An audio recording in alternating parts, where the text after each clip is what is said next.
நாங்கள் பேசிகிட்டு இருக்கும்போது ஒரு விஷயத்தையும் நீங்கள் சொன்னீங்க, அது நீங்கள் நல்ல நினைவோடு தான் சொன்னீங்களான்ட்டு நான் உங்களுக்கு ஞாபகப்படுத்த விரும்புகிறேன்.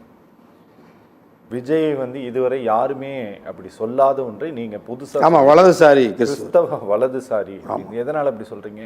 பாஜகவை பற்றி ஒரு வார்த்தை பேசாமல் இந்த இந்த மேடையில் பேசலை, எந்த மேடையிலையும் பேசலை.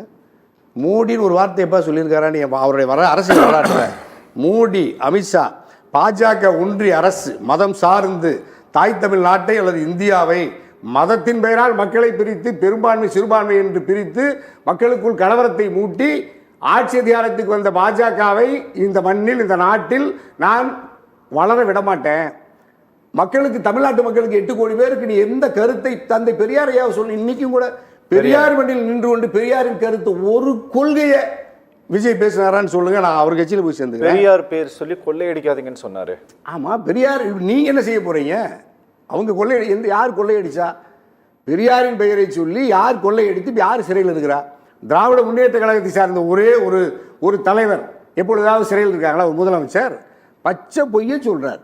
அப்போ அதே மாதிரி நீங்க பெரியார் சொன்னாரு, காளிங்கராயனை சொன்னாரு, இதெல்லாம் சொல்லிட்டு பாஜக கொள்கை எதிரி அரசியல் எதிரின்னு சொல்றீங்க. என்ன அரசியல் எதிரி உங்களுக்கு?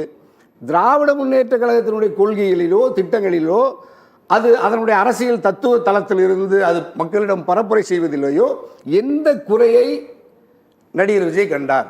ஒரு வார்த்தை கூட மக்களிடத்தில் இது வரைக்கும் எக்ஸ்பிளைன் பண்ணவே